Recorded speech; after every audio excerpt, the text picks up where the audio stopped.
जय माता दी। नवरात्रि की शुभ बेला में माता की महिमा का गुणगान करें और उनकी कृपा से अपने जीवन को उज्जवल बनाएं। प्रिय भक्तजनों, आज की इस वीडियो में आप जानेंगे नवरात्रि के दिन कलश स्थापना कैसे करनी है, कब करनी है, कलश स्थापना के शुभ मुहूर्त कब कब रहेंगे और बहुत ही आसान पूजा विधि के बारे में। इस बार क्योंकि साल 2024 में शारदीय नवरात्रि से ठीक पहले साल का आखिरी सूर्य ग्रहण भी लग रहा है, जो कि भले ही हमारे देश भारत में दिखाई नहीं देगा, क्योंकि जिस समय विदेशों में ग्रहण दिखाई दे रहा होगा उस समय हमारे देश में रात हो चुकी होगी और रात होने के कारण ये ग्रहण हमारे देश में मान्य नहीं होगा। लेकिन फिर भी ग्रहण चाहे दुनिया के किसी भी हिस्से में क्यों न लगे, ग्रहण के बाद के कुछ काम ऐसे होते हैं जो सभी को करने चाहिए, क्योंकि ग्रहण जब लगता है तो उसका कुछ न कुछ नकारात्मक प्रभाव वातावरण में जरूर फैलता है। अब ऐसे में क्योंकि शारदीय नवरात्रि इस बार 3 अक्टूबर गुरुवार से शुरू हो रही हैं, तो उसी दिन सुबह के समय लगभग ब्रह्म मुहूर्त के समय जो ग्रहण है वो समाप्त होगा।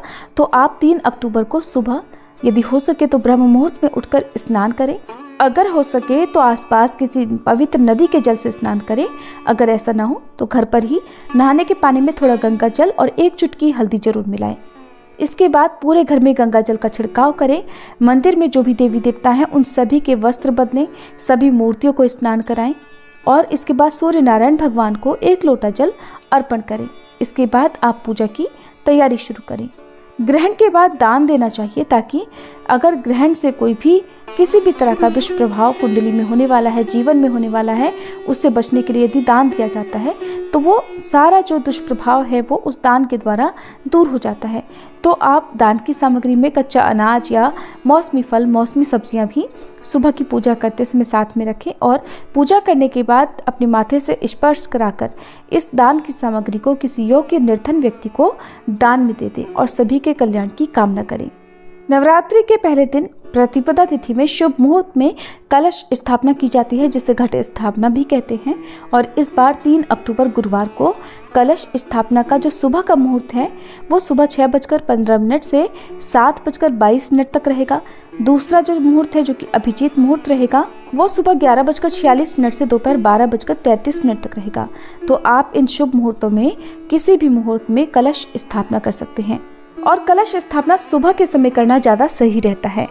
नवरात्रि के पूरे 9 दिन तक माँ भगवती के 9 अलग अलग रूपों की पूजा की जाती है और भक्त इस दिन अलग से एक चौकी स्थापित करके उस पर माँ भगवती की प्रतिमा विराजित करने के साथ ही कलश की स्थापना भी करते हैं। हिंदू पौराणिक मान्यताओं के अनुसार कलश के मुख में भगवान विष्णु, कंठ में भगवान शिव और मूल भाग में श्री ब्रह्मा जी विराजमान होते हैं। कलश के मध्य भाग में दैवी मात्र शक्तियाँ निवास करती हैं। कलश में भरा हुआ जल शीतल, स्वच्छ और निर्मल बना रहने का संकेत देता है। वहीं ये जल क्रोध, माया, मोह और घृणा जैसी भावनाओं से दूर रहने की भी सीख देता है। कलश स्थापना से पहले इस बात की जानकारी होनी चाहिए कि स्थापना के लिए कौन से कलश का इस्तेमाल करना है। तो कलश स्थापना में हमेशा सोने, चांदी, तांबे या फिर मिट्टी के बने कलश का ही इस्तेमाल किया जाता है। कलश की स्थापना हमेशा उत्तर या उत्तर पूर्व दिशा में करनी चाहिए और कलश के ऊपर यदि आप नारियल की स्थापना करते हैं तो उस नारियल को लिटा कर रखना चाहिए। जिस जगह भी आपको कलश की स्थापना करनी है उस जगह की अच्छे से साफ सफाई करनी चाहिए। फिर उस जगह पर गंगा जल का छिड़काव करें। इसके बाद कलश की स्थापना करनी चाहिए। कलश की स्थापना करने के लिए मिट्टी की वेदी बनाकर हल्दी से या अक्षत से अष्टदल कमल बनाएं। कलश में सादा जल में थोड़ा गंगा जल मिलाकर डालें। हल्दी की 1 गांठ, 1 का सिक्का, सुपारी, लौंग का जोड़ा, इत्र, कमल गट्टा या 1 कौड़ी डालें। उसके ऊपर आपको 5 पल्लव रखने हैं। 5 पल्लव आम या अशोक के हो सकते हैं। अगर ये पत्ते ना मिले तो आप पान के पत्तों का प्रयोग भी कर सकते हैं। कलश स्थापित करने के साथ ही कलश पर रोली से या कुमकुम से स्वास्तिक बनाना चाहिए और कंठ पर मौली या कलावा बांधना चाहिए। कलश पर स्वास्तिक का जो चिन्ह होता है ये चारों युगों का प्रतीक माना जाता है। ये थी आज की वीडियो।